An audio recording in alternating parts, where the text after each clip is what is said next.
Hello and welcome to Saturday's edition of Cracking the Cryptic. Now, unfortunately, this morning was meant to be the Times Crossword Championship, and it's turned into a bit of a nightmare for the event in that the servers went down. Mark is very grumpy. I think they're going to try and run it again tomorrow, but that does mean that I can attempt to record a video today slightly earlier than I was planning to. And today we have something of a rarity on the channel, although I do note this happened 2 days ago as well.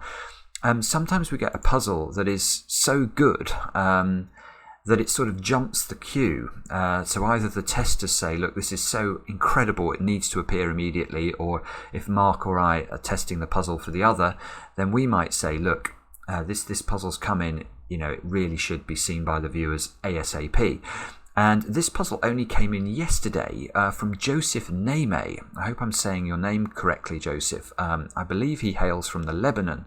And Mark tested the puzzle as soon as it came in, and basically he absolutely loved it and has insisted I do it immediately, which I'm very happy to do. So this is the puzzle we're going to try. You can see it features our old friend the XV constraint, something I am a big fan of, and in fact I think the XV constraint may be a very good topic for a future app. So if you like the idea of that, maybe drop us a comment on this video and tell me what you think, because I just think that it leads to a lot of elegant puzzles, and I've always really enjoyed them when I've done them on the channel, so maybe it would be a good thing for us to look harder at. Now, what are the rules? Let me read them to you. We've got normal Sudoku rules apply. In cages, digits must sum to the small clue given in the top left corner of the cage, and digits cannot repeat within a cage. So that's absolutely standard killer Sudoku rules. If two cells are separated by a V, they must sum to 5. So there are three of those.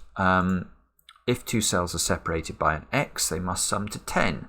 We've got more of those. There is no negative constraint, which means that if two cells are not separated by an X or a V, let's look at that domino there. You can see there's no X and no V between those two cells.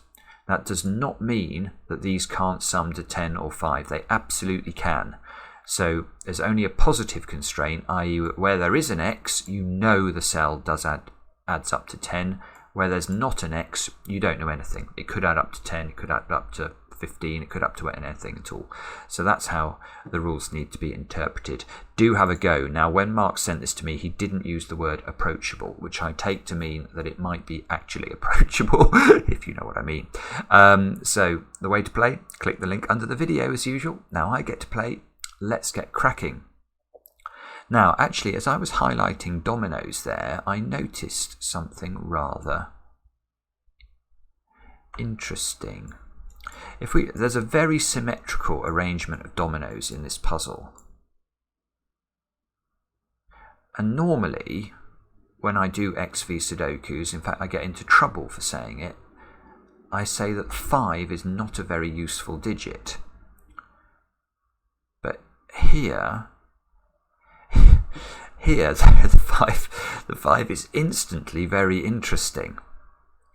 And if you've never heard of a swordfish, you're about to see one on the channel, because this is like a perfect swordfish. So look at the dominoes that I've highlighted in the grid and ask whether 5 can go in any yellow square. And the answer is, well, no, it can't, because you can never put a 5 on an X, because the 5 will have to repeat, which will break the rules of Sudoku. And you can never put a 5 in a V clue, because obviously it would then have to be 5 and 0, which also is impossible according to the rules of Sudoku. So if you look carefully at row 2, row 5 and row 8, you can see that the 5 in these rows has to go in one of those cells. Now that just is a swordfish instantly off the bat. That is... Oh, I see. Oh no, this is elegance. This is. I love this idea. So let's actually think about this, because this is definitely a possible break-in. I was just looking at the 14 cage now. So what does it mean if the 5 can only go in one of the purple squares in row 1, row 5 and row 8? So although this seems to be a restriction in terms of the row, the effect it has is on the columns. And the way to see that is to realise that the 3 5s, we know that row 2 has 1 5 in it. We know row 5 has 1 5 in it. We know row 8 has 1 5 in it. So we're looking to position exactly 3 5s, and we know that those 3 5s that appear in these rows have to go in the purple squares, i.e. those 3 5s have to be disposed in exactly 3 different columns of the Sudoku. Now that fact is incredibly important because you can see that we don't have a clue where the 5s go within these 3 columns, except that there must be 1 in each column. Because I can't put 2 5s there, for example. That's obviously going to break the rules of Sudoku. So however I dispose the 5s around the purple squares, I must put exactly 1 in one of those 3 squares, exactly 1 in one of these 3 squares, and exactly 1 in one of those 3 squares. Otherwise, I will have to repeat a 5 in a column. And that is beautiful.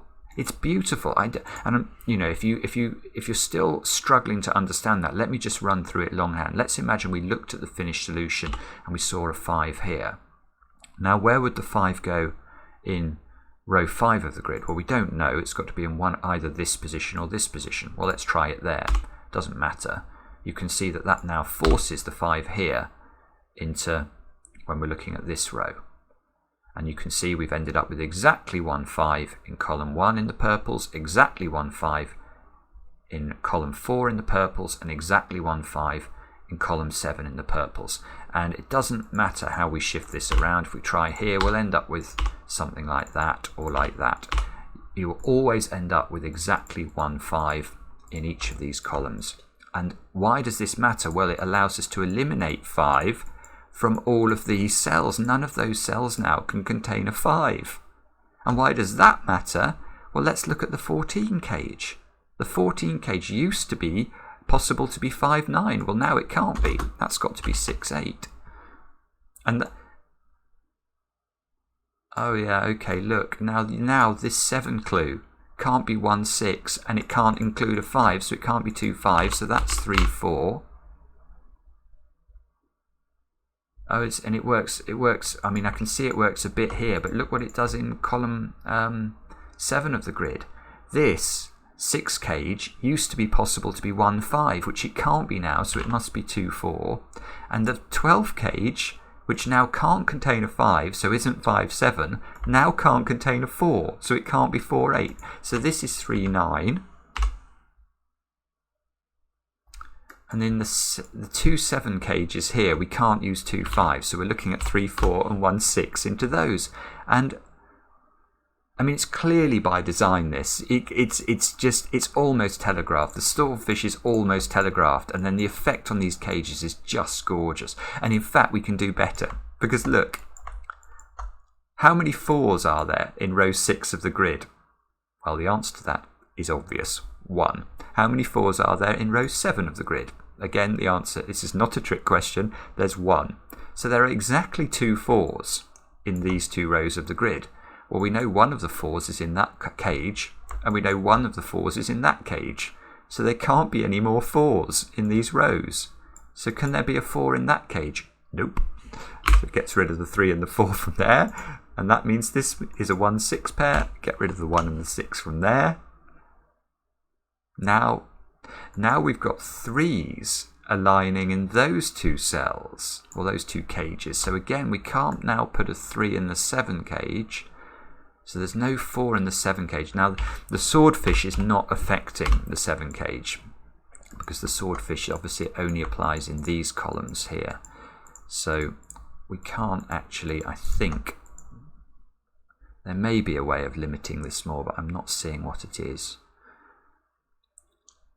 So probably now we have to think again. So what do we do next? We can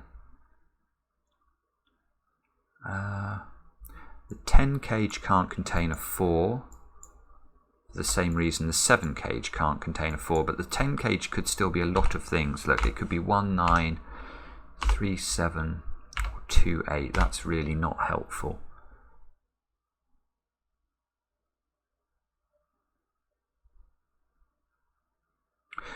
We might be able to do maths actually. Yeah, hang on. Yeah, let's just, I'm not sure whether this is important, but I've just thought about it and it does seem to be relevant. So let's just think about this. The yellow squares, so the yellow squares in row 2 are x, x and v, so they add up to 25. It's the same in row 5, the same in row 8. So in each of these rows, our yellow squares add to 25. And we know that a total row of a Sudoku adds to 45 because if it contains all of the digits from 1 to 9, which it will, if you add those digits up, you get 45. So actually, the purple square, we can say more about the purple squares than just the swordfish on the 5s. Actually, in each row, the purple squares have to add up to 20, including a 5. So there's a triple in column 1. Let's look at this. Yeah, because if these 3 squares add up to 20, and they do, and they include a 5, which they do, the other 2 squares adding up to 15, therefore, have to either be 6 and 9 or 7 and 8. So that's true for all of the purple squares. All of the purple squares are either 5, 6, 7, 8 or 9, which are all relatively high digits. And you can see, well, the 6 and 8 here are the most powerful, I think. They eliminate 6 and 8 from all those squares and give us a 5, 7, 9 triple. But we can get rid of 6 from this column and 9 from this column as well.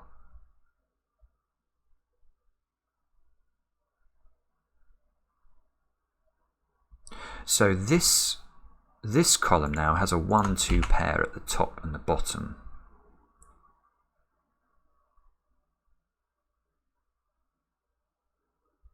Now that's interesting because that does imply there's an X-wing on 2. Let's just colour those squares in a second. Look at where 2 can go in column 4. 2 has to be in one of the green cells because all of the other cells are fully pencil marked and there is no 2 amongst them. Now, so this is like an easier version of the swordfish. This is an X-wing on 2s. So maybe the 9 cage. Let's have a look at this 9 cage for a second. This cell is restricted because it sees 1, 2, 4, right, it sees 1, 2, 3, 4 and 9 in the column. So this square can, oh, it doesn't see 1 actually, it sees 2, 4, 3, 9 in the column. 1, 5, oh, it can't be 5 because 5's in the swordfish. So there's no 5 here. 6, 7, 8. Okay. So this is 1, 6, 7 or 8. So this square is 1, 8, 2 or 3. So there is a bit of a restriction here to do with this X-wing. Let's just think about what I'm talking about here. So we know when we look at the finished solution, because the 2 in column 1 is in exactly one of those 2 squares, and the 2 in column 4 is in exactly one of those 2 squares, we can eliminate 2 from every other position in those rows. Exactly the same logic we did with the swordfish. So again, let's think about what the finished solution might look like. If we looked at the finished solution and we saw there was a 2 in this cell, then we know for certain, because there's only 2 positions for the 2 in column 4, you'd have to put a 2 there. So if there's a 2 there in the finished solution, there must be a 2 there. But there are only 2 possible states of existence in the finished solution. Because if there is no 2 in row 1, column 1, we know because there's only 2 positions for the 2 in column 1, there would have to be a 2 here, which would mean there would be a 2 there. And again, you can see, we now know for certain, because of the X-wing, there is definitely exactly 1, 2 in one of these 2 green cells in row 1, and exactly 1, 2 in one of these 2 cells in row 9.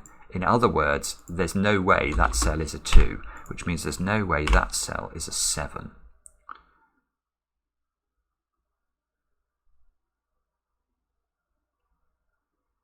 Just wondering. This is this puzzle is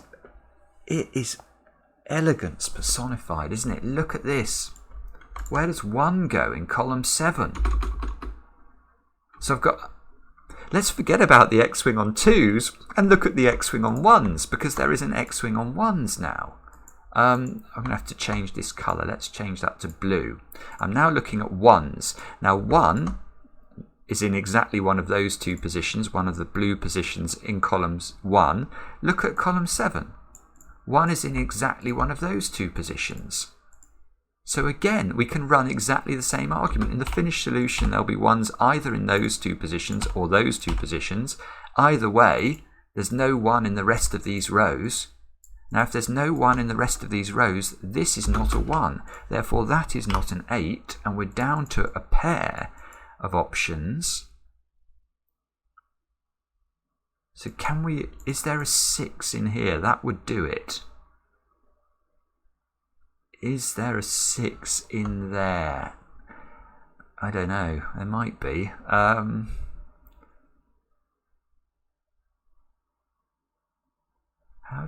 Well, maybe maths will be our friend again. We know the purple squares add up to 60 because each row of purple squares adds up to 20. But this column has already got 21 in it. So these 6 squares here have got to add up to 39. And we know that there's 2 5s. There's got to be a 5 in one of those. There's got to be a 5 in one of those. So 4 of the cells, I don't know which 4 they are, but 4 of the cells in these columns have to add up to 29 without using 5. We can't have 3 5s in these 2 columns. So we've got to make 29 using only 6, 7, 8, and 9. That's interesting, because that means you've got to repeat a digit. Because if you use 6, 7, 8, and 9, they add up to 30, not 29. So the only way we can do this is by repeating a digit. Now look, because there's a 6 in one of those 2 squares, there is no 6 in the purples in this column.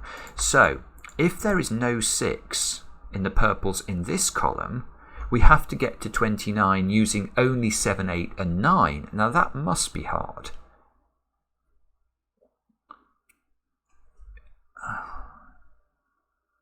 Well, you could do it with 3 7s and an 8, but that doesn't work because you can't put 3 7s in those 6 cells, because you'll definitely repeat a 7 in a column. I don't think you can do it. I mean, let's actually just prove it though. Can you make 29 out of just 7s, 8s, and 9s? So if we go 1, 9, we'd have to make 20 out of 7s and 8s. That's impossible. If it's 2 9s, you'd have to make 11 out of just 7s and 8s. That's impossible. If you use 3 9s, you can't make 2 out of just 7s and 8s. So you can't do it if you use a 9. That means you've got to be able to do it just using 8s and 7s. That's nonsense. There's no way you can make some combination of 7s and 8s add to 29 unless you use 3 7s, which you can't. So there is a 6 in one of those cells, so that is not a 6. That is a 1, that is an 8, and that is absolutely beautiful logic. And that 1's on the X-wing, so that's a 2, that's a 1. That 2 was on the other X-wing, that gives us a 2 here. Oh, come on, keep going. That's not 1 anymore, so that's not 9. This... look, this V is not 1, 4 now. That's 2, 3. So that's a 4. That's a 2. That's a 4. That's a 3. These X's now can't be 2, 8 or 3, 7. So they've got to be 1, 9 or 4, 6. That does mean we can get rid of 9s from those cells, and we can get rid of 6 from that cell. So we get a 5, 7, 8 triple in the purples in row 8.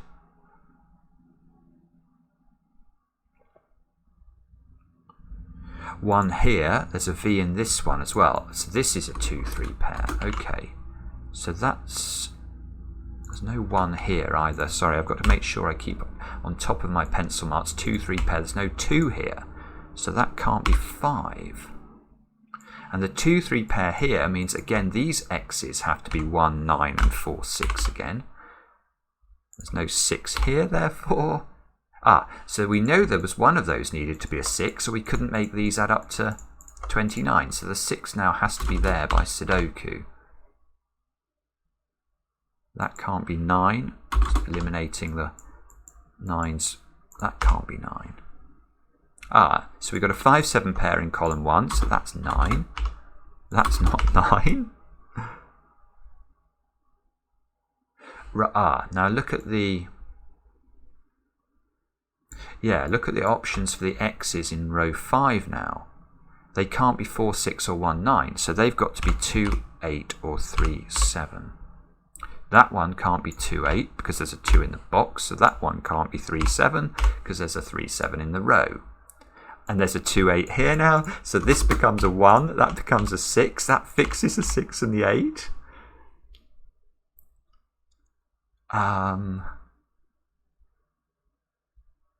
So this can't be a 1 or a 6 now, so that can't be a 9 or a 4. That can't be a 2, so this can't be an 8. This can't, look, there's a 3, 7 here, so that can't be 3 or 7 either. So this can't be 3 or 7 either. This is down, and this 2, 3 pair, so that has to be a 9, 1 pair. That fixes the 1 and the 6 pair. That locks this one out of being 1, 9, which gives us a 4, 6 pair, forces this one to be 9, 1. What a puzzle. What a puzzle.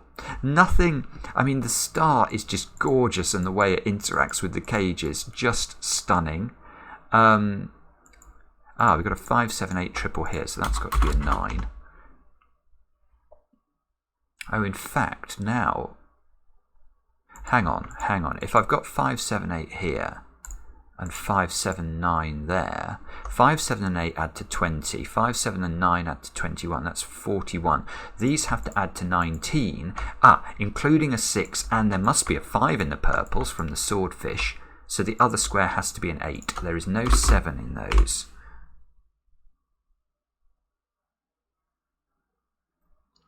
There's a 7, 8 pair in this row, so that's a 5, and that's on the swordfish.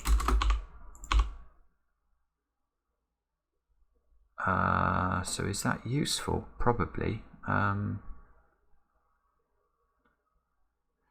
thought that might fix the swordfish, but I can't see it. I can see it's left an X-wing on 5s behind, but I can't see... the 8 here might do it. That means that's a 7. So that's a 5. That does fix the swordfish. That's an 8. So we're going to get the whole of the swordfish figured out. Look, that's going to be an 8. These do add to 19. We are happy. There's an 8 in one of these two cells. These two squares have to be 1 and 4 because they can't be 2 and 3. The 1, 4 fixes that this is a 3, that's a 4, that fixes that this isn't 4, 6, this isn't 1, 9.